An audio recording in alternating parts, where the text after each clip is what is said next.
uyu mwaka nawubonyemo ibibi 2024 nawubonyemo ibibi, inshuti z'indyarya, inshuti mbi, inshuti zitari z'umumaro. Umuntu akaza ahangaha ngo damuru ndagukunda, ayiwe konda, indyarya gusa. Ntabonye ku rupfu rw'imbwa yanjye, rw'imbwa yanjye sinzamubone ku ntumbi y'ihene yanjye. Uyu munsi wa none hari ubuzima wowe ushobora kumbonamo, kandi ni ukuri kw'Imana yampamagaye. Hari ubuzima ushobora kumbonamo. Kaba ngo birarangiye, ngo kariya, ngo ni kana kigenda, ariko ni kariya k'Imana, kadamuru k'Imana, sa kagabo, sa gaki, dore uko gasaderi umugasanga murimo murano ukunuka. Niko Imana intije ubuzima. Sinzapfa rero nzarama kugira ngo ntekerereze abantu imirimo n'ibitangaza Yesu yagiye akora. Naho nanyura mu gikombe cy'igicucu cy'urupfu ntabwo nzapfa. Sereka mbabazi, naho napfa nzi ko nkundwa n'Uwiteka, Yesu amibyo nyenye byose ndamahoro. Ntabwo nzapfa, nzarama. Uyu munsi wa none nubwo ibyo mwagiye mwemera bitabaye, ariko dushimiye Yesu ko yatubereye igikurikirana. Niyo mpamvu navuze ngo twagendanye na ba Loti, twasengeye ariko batubujije umugisha. Tugendana na ba Gahini, dusengana na ba Gahini, ariko batubujije kugera aho tujya. Niyo mpamvu abo twizeye nibo bagiye baduhemukira. Abo twiringiye, nkuko Bibiri banga wiringiye umwana w'umuntu, ariko byanga bikunze, reka nkubwire inshuti yanjye, kubera ko umuntu ufite urukundo, umufitemo ubumuntu, ntago agira urwangano. Ariko nagira ngo mbabwire ngo umuntu ni mugari. Uyu munsi wa none ikikwereka umuntu kari mugari, murasengana akakurungi. Nshobora kuvuga ngo ngewe hari ubuzima ndimo, ariko hamwe n'Imana isumba byose hari uburyo tuzagenda tubaho kandi tukabaho. Mwese iyo umuntu yikorera akakubunda kuri social media, mukozi w'Imana, yego nibyo, fasha gutya na gutya, kandi noneho nanjye ariko reka nkubwire, dufite abantu bameze nka Yona, tukagira abantu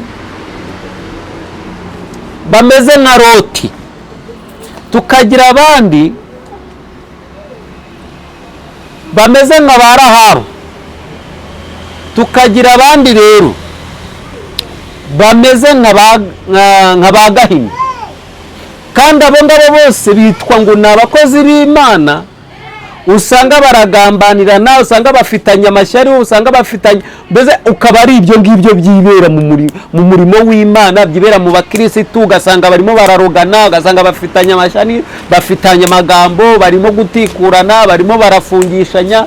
Ugasanga uyu mwaka bagerageje bamwe wangisha abantu, uyu mwaka utanya abantu, uyu mwaka habaye impfu zigiye zitandukanye, kugira ngo noneho naho umuntu yifuza ko mugenzi we afungwa apfa.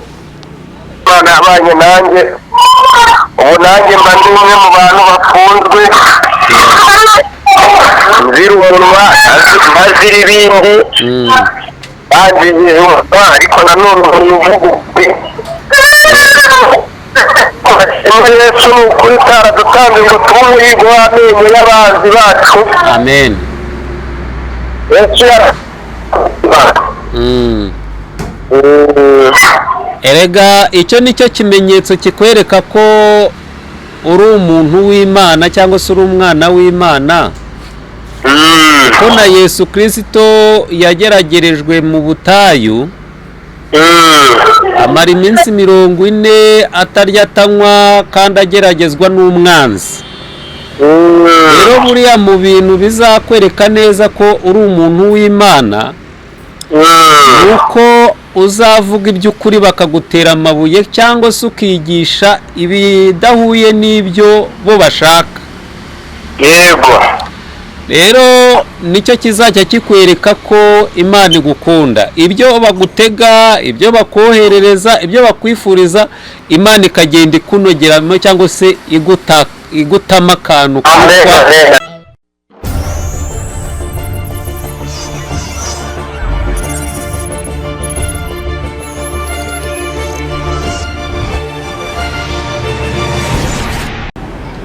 Nguhaye ikaze wowe ukomeje kubana natwe aho uherereye hose mu bihugu bigiye bitandukanye. Tubifuriza kugubwa neza no kuguma mu mwami. Reka tubabwire ngo umwaka mushya wa 2025 muzawo hahiremo, giremo umunezero, kandi reka mbabwire ngo ineza y'Imana ijye yoma cyangwa se igihora ku bantu bayubaha. Suje abakunzi banjye cyangwa se abakunzi b'Umurage TV7 cyangwa se karindwi ariko n'ubwuzuro bw'Imana. Urumva Umurage ariko ufite ubwuzuro bw'Imana, nicyo gisobanuro cya YouTube channel. So rero reka mbashimire abantu mwakoze subscribe n'abantu mukomeje gukanda subscribe ndetse mukomeje gukurikirana ibiganiro byacu. Nyamuneka niyo nkunga tubasabye, nicyo gishoro. Rero reka mbabwire ngo tuje kuganira ku biganiro bigiye bitandukanye, ariko ndashaka gukora iki kiganiro ntuje, nta bintu byinshi turi buze kwinjiramo byasesereza umuntu cyangwa se byabaza umuntu, ariko nje kubabwira ibyo nabonye muri 2024. 2024 aho twabonye inshuti, aho twigeze cyangwa se abo twigeze kumenya twebwe tukabizera nk'inshuti, ariko nyamara ari ba Yuda. Reka ngende nshimira abantu babanye nanjye 2024 cyangwa se twamenyanye 2024, 2023. Shimire buri muntu wese wafashe umwanya we akavuga reka menyane na Damuru. Nahabwa umugisha n'Imana isumba byose. Rero reka nshimire umugabo witwa Ezekiel Rukundo, kuko ni umwe mu bantu nagiriyeho umugisha ubwo bari bampaye cyangwa se bari bantwaye YouTube channel, akavuga ati mfite YouTube channel, akayimpa. Imana imuha umugisha Ezekiel Rukundo n'umuryango we, uzagire umwaka mushya muhire. Hanyuma Reverend Pasteur Justin twamenyanye 2024 ariko namuboneyeho cyangwa se imbuto nziza. Uyu mugabo twese Kiyeri na Juste hari ukuntu abantu babafata ariko siko Imana ibafata. Uyu munsi wa none mubita abanyamatiku cyangwa se mwakabita abanyamagambo ngo ntibakijijwe, ariko mwebwe muvuga ngo Ezekiel ntakijijwe cyangwa se Reverend Pasteur Juste ntakijijwe, ariko n'umunwa n'umunwa ububarya. So rero 2025 akanwa kavuze abakozi b'Imana nabi. Yego niko kagiye guhura n'ibyago n'ibibazo bya hato na hato, kuko uwitwa Ezekiel yagiye yatubwiriza ubutumwa bwiza, bamwe akagenda akanabahanurira, abandi akagenda akagaragaza bimwe na bimwe amakosa akorerwa mu matorero, mu itorero rya ADEPR hirya no hino, abashumba, abaprofete, agenda agaragaza ubusambo bwabo, mugenda mubimenya, mugenda mubabona. Ariko uyu munsi wa none uko mwamufataga siko mukira, ariko dushimiye Imana uko mwamufashe siko Imana imufata. Mwagiye mumucukurura urwobo ngo ntafungwe, Imana ikagenda imutambutsa imitego, imyambi, imisumari, inshinge, ayo mabuye mugamuteraga. Ariko dushimiye Imana ko 2025 cyangwa se 2024 ibimutambukijemo akagera muri 2025 ari terebye, ari gudu. Juste nawe rero nawe ni nkuko nguko. Rero dushimiye Imana imugejeje 2025 ari amahoro, kubera ko Juste we yarokotse impfu nyinshi za hato na hato. Turaza kubagarukaho mu kindi gice cya kabiri. Ariko mbere ya byose mbanze mvugishe Rukundo,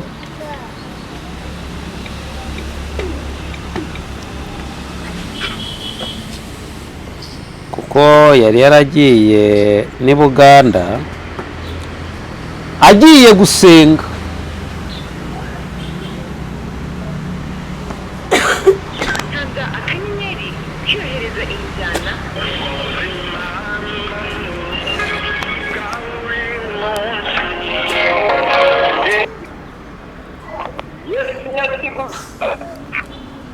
Ezekiel Rukundo guma ku birindiro.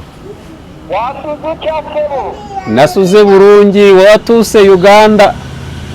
Natuse Uganda, Kampala Kajansi. Warese Kisebo.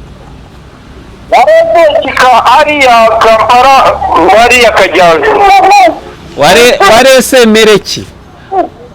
Warese Mere Mutambagira City ya Kampala. Kurikayo Sebo, kurikayo. Kurikayo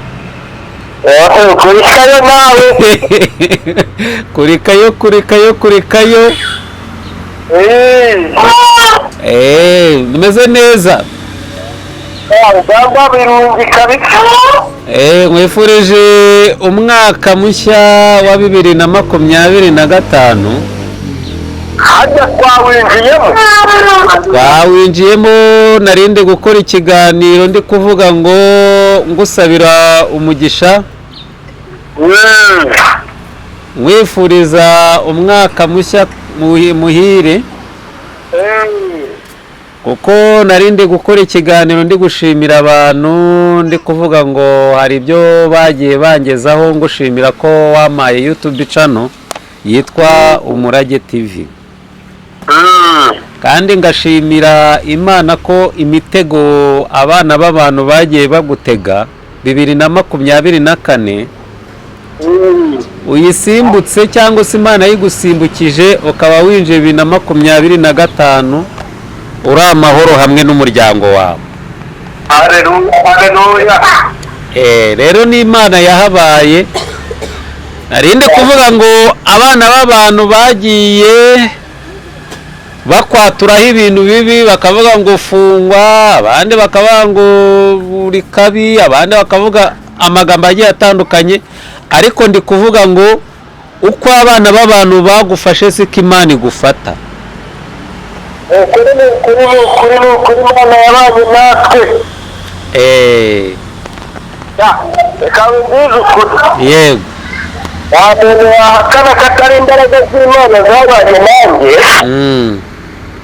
Ubu wakana abadayimoni. Imana yabanye nanjye, Imana yabanye nanjye. Ubu nanjye mba ndi umwe mu bantu bafunzwe. Nzira umunwa, ntazira ibindi. Banjirije umunwa, ariko nanone umuvuguzi. Yesu ni ukuri utaradutanze ngo tube umuhigo w'amenyo y'abanzi bacu. Amen. Yesu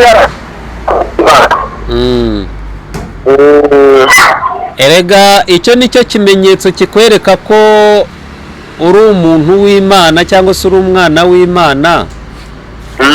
Ko na Yesu Kristo yageragerejwe mu butayu, amara iminsi 40 atarya atanywa kandi ageragezwa n'umwanzi.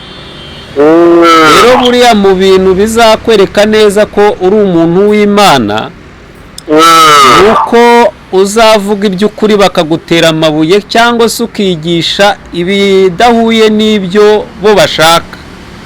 Yego. Rero nicyo kizajya kikwereka ko Imana igukunda. Ibyo bagutega, ibyo bakoherereza, ibyo bakwifuriza, Imana ikagenda ikunogeramo cyangwa se igutama akantu kubaho.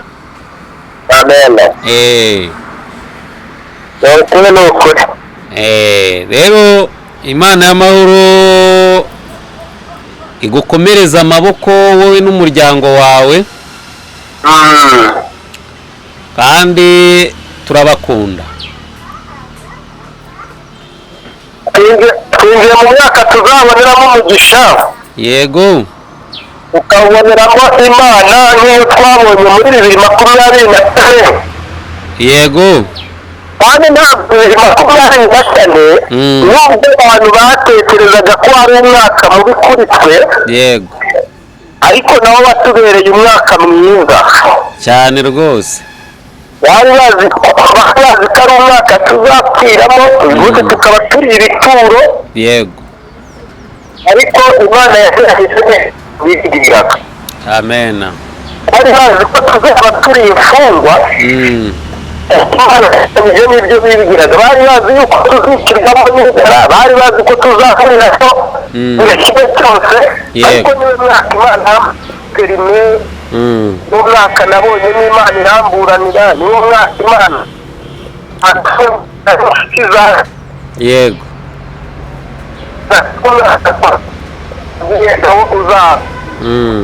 umwaka wo gushimangira ubushobozi.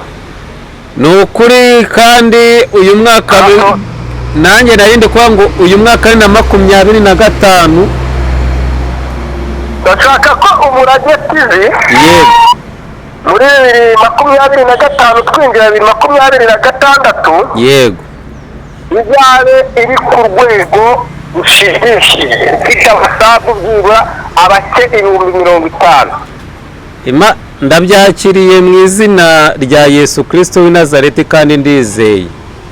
Ubwo rero tugiye gukora akazi, tugiye gukoramo akazi cyane, kandi ntabwo tuzapfa tuzarama dutekerereza abantu imirimo Uwiteka yakoze. Imana ishimwe. Haleluya. Amen, amen, amen. Rero narinde kukwifuriza umwaka mushya kandi kugushimira Imana y'amahoro iguha umugisha. namwe Imana ibamugisha n'urugo rwanyu, kandi ndabizi ko uyu mwaka ari umwaka tugiye kuzakiramo umuvaburayi. Yego biremewe. nakubwiza ukuri nuko umuntu ategura isombe uwo mubyeyi tukazamuha ikintu cyitwa isombe. No kuzamuhata isombe cyane rwose uyu mubyeyi. Tukamuhata amata, tukamuhata igikoma. Yego. Tukamuhata inkoko kubera ko azaba ari umuntu udafite 2025. Ndakubwiza ukuri. Urakoze cyane. Rense umubwire ngo uremewe. Yego ndamubwira rwose. Sawa. Nsurize Evanda na mama we.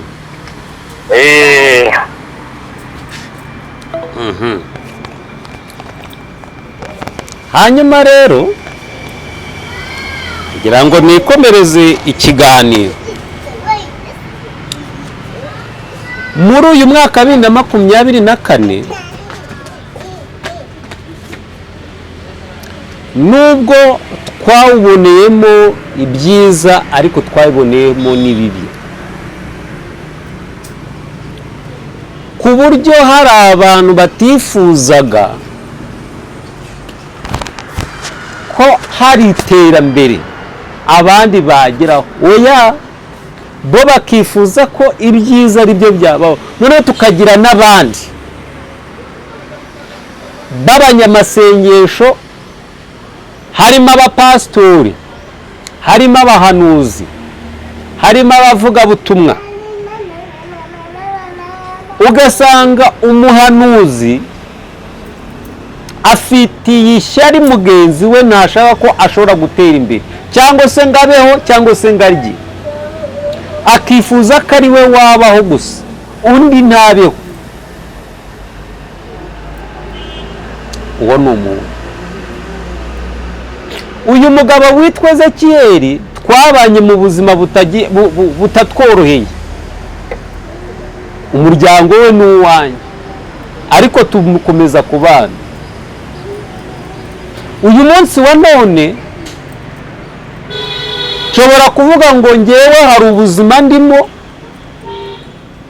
ariko hamwe n'Imana isumba byose hari uburyo tuzagenda tubaho kandi tukabaho.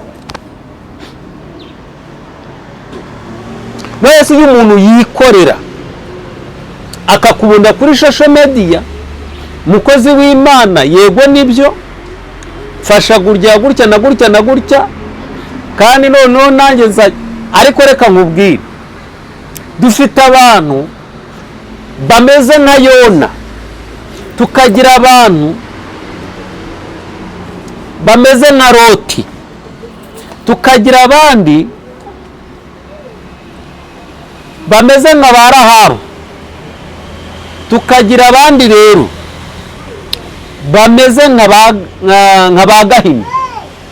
Kandi abo ngabo bose bitwa ngo ni abakozi b'Imana, usanga baragambanirana, usanga bafitanye amashyari, usanga bafitanye, mbese ukaba ari ibyo ngibyo byibera mu murimo w'Imana, byibera mu bakirisitu, ugasanga barimo bararogana, ugasanga bafitanye amashyari, bafitanye amagambo, barimo gutikurana, barimo barafungishanya. Ugasanga bo uyu mwaka bagerageje bamwe wangisha abantu, uyu mwaka utanya abantu, uyu mwaka habaye impfu zigiye zitandukanye, kugira ngo noneho naho umuntu yifuza ko mugenzi we afungwa apfa.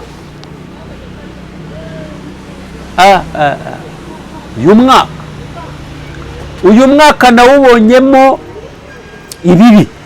2024 nawubonyemo ibibi, inshuti z'indyarya, inshuti mbi, inshuti zitari z'umumaro.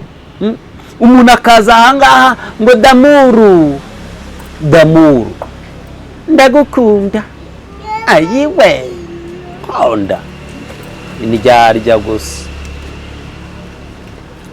Ntabonye ku rupfu rw'imbwa yanjye, rw'imbwa yanjye, sinzamubone ku ntumbi y'ihene yanjye. Uyu munsi wa none hari ubuzima wowe ushobora kumbonamo, kandi ni ukuri kw'Imana yampamagaye. Hari ubuzima ushobora kumbonamo,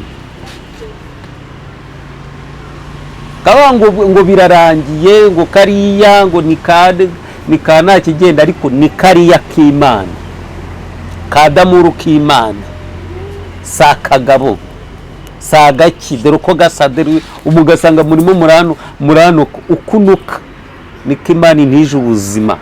Sinzapfa rero nzarama kugira ngo ntekerereze abantu imirimo n'ibitangaza Yesu yagiye akora, naho nanyura mu gikombe cy'igicucu cy'urupfu ntabwo nzapfa. Rero amagambo uvuga, amagambo yo kunsebya, amagambo yo kumarabika, mbese ngo muraroga, ngo muragambana,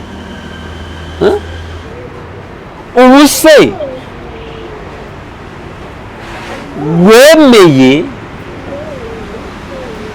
wemerera n'abandi, ariko kubera ko mbona ko naza ngo ndutuburire nk'uko bagiye batubura, ariko kubera ko nagendera imbere y'Imana nk'uko bikwiye, ukanyangira ukuri kwanjye, ukaza ukambwira ngo ninangane na Ezekiyeli, ubu se ko banyibye YouTube channel zingahe, we akafata YouTube channel yakayima, ubu se reka nkubaze, kikwereka ko abantu ari indya, kikwereka ko abantu ari abagore.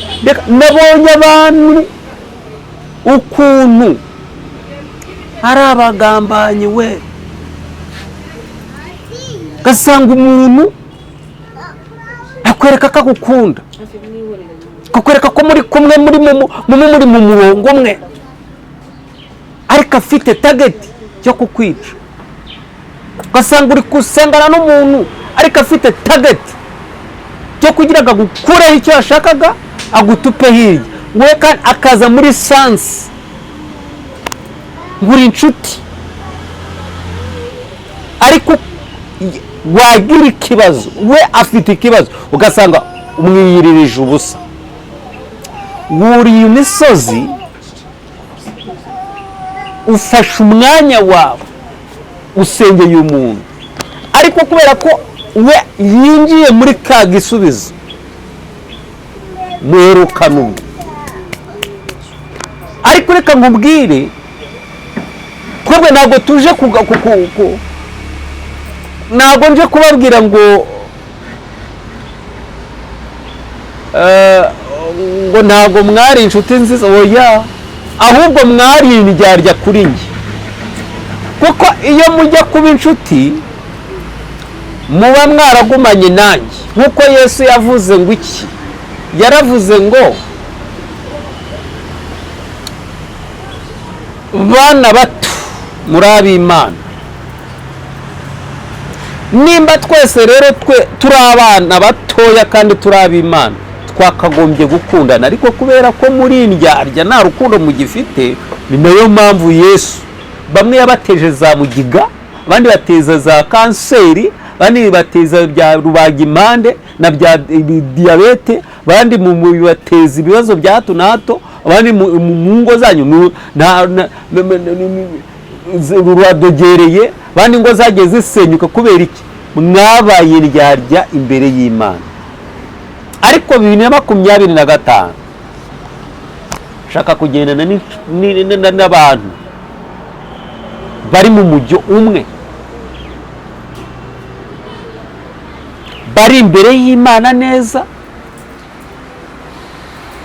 kandi bagendera mu murimo w'Imana, pana kugenda gutarawayaraza.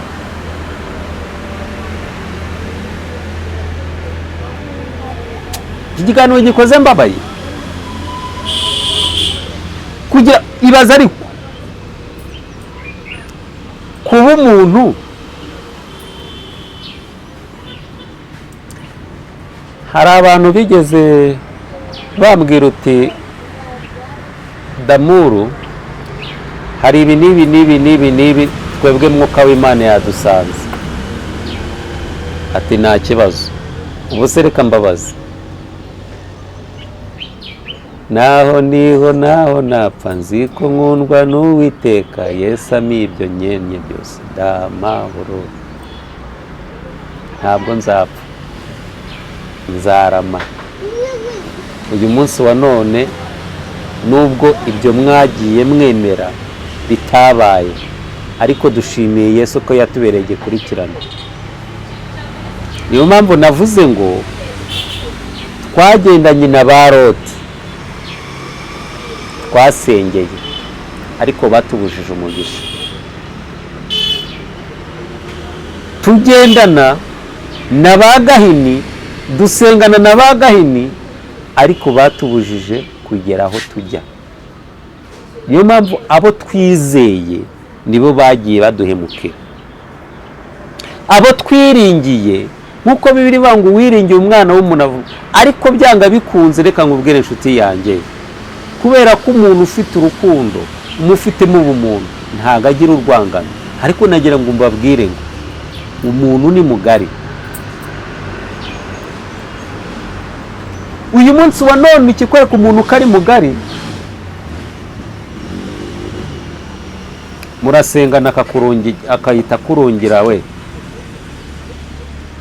akaguhamagara ati nsengera, akakohereza imyuka mibi, akakwemerera ikintu, akajya gushima kwa pasiteri, akakubwira nsengera, icyo usengeye cyamara gukunda akajya kwa apoteri. Uwo ni umuntu. Reka nkubwire ibindi utaruzi. Mubana mu matsinda, mukabana mu magurupe, mukagira gute, ukamufata nk'umuntu wawe, ukamufata nk'umubyeyi, akagufata nk'umwana wawe, ariko bugacya akagenda nka nyomberi. Uwo ni inyarya. Umuntu ni mugari. Umuntu ni mugari. Natinya umuntu aho umuntu agira cyo akikorera, akagambanira mwene se, akamugambana, akamufungisha. Natinya umuntu aho yemera ikintu ntagisohoze. Nize umuntu uyu mwaka wa 2024 aho usengana nawe akagufata nk'umuhemu. Nize umuntu aho ufata cyangwa se ukamufata nk'inshuti, nk'umuvandimwe, ariko akagufata nk'igisambo. Nize umuntu akubwira uti uhumura, ariko akagutaranga. Nize umuntu aho umusengera akakubwira ngo uri umuvangirwa, kandi ibyo wamubwiye yabibonye. Nize umuntu aho akakubwira ngo ndakugaburira, akaba ari ugutaranga. Nize umuntu aho akubwira ngo nkwishyurire inzu, yarangiza akagukweba. Uwo ni umuntu, uwo ni Gahini.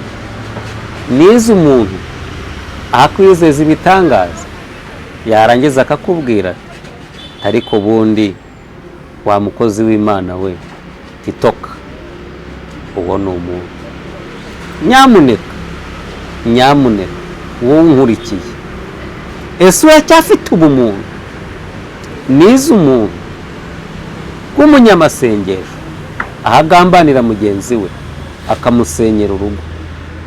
Nize umuntu aho umupasiteri yikora akajya gusambanya umugore mugenzi. Uwo nawe ni umuntu. Abo bose kandi witwikira umwambaro w'agakiza. Nize umuntu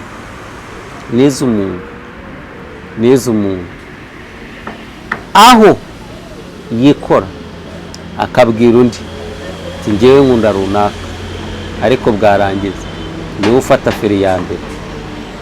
yo kumwangaza. Rero nagira ngo mbabwire ngo ibi bintu byitwa gukizwa bituzanira ibyiringiro cyangwa se bikatuzanira n'umunezero, ariko Yesu niwe ujya ubasha kumenya ibitugirira umumaro.